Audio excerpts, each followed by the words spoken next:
ভিডিওটা একটু দেখে যান। আর আমি ইসরায়েলের হিস্ট্রি পড়েছি, ওর পুরো হিস্ট্রি মোটামুটি আমি পড়েছি, আর এই লাস্ট এই পুরো এক মাসে আরো বেশি করে পড়েছি। যারাই তাদের এগেনস্টে দাঁড়িয়েছে কথা দিয়ে কলম দিয়ে বিভিন্নভাবে, এরা তাদেরকে গুপ্ত হত্যা করে হত্যা করেছে।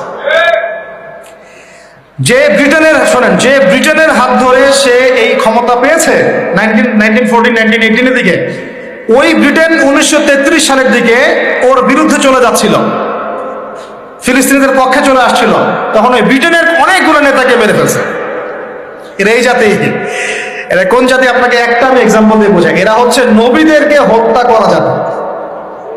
কাদেরকে বলেন? আমি কি মিথ্যা বলছি? কোরআনে যদি এটা না থাকতো তাহলে আপনি বলতেন যে আমি মিথ্যা বলছি। এটা আমি বলি নাই, আল্লাহ পাক বলেছেন পবিত্র কোরআনে, তোমরা নবীদেরকে হত্যা করেছো। সুবহানাল্লাহ। আর এরা আমাদের নবী মুহাম্মদ সাল্লাল্লাহু আলাইহি ওয়াসাল্লামকেও দুইবার হত্যা করার চেষ্টা করেছে। একবার বনু নাজির যুদ্ধের আগে, আর একবার খায়বার যুদ্ধের সময়। এখন আমি কি পরিসংখ্যান দিব আপনাদেরকে যে 1918 সাল থেকে এই পর্যন্ত তারা কতগুলা মানুষকে হত্যা করেছে, কতগুলা শিশুকে হত্যা করেছে,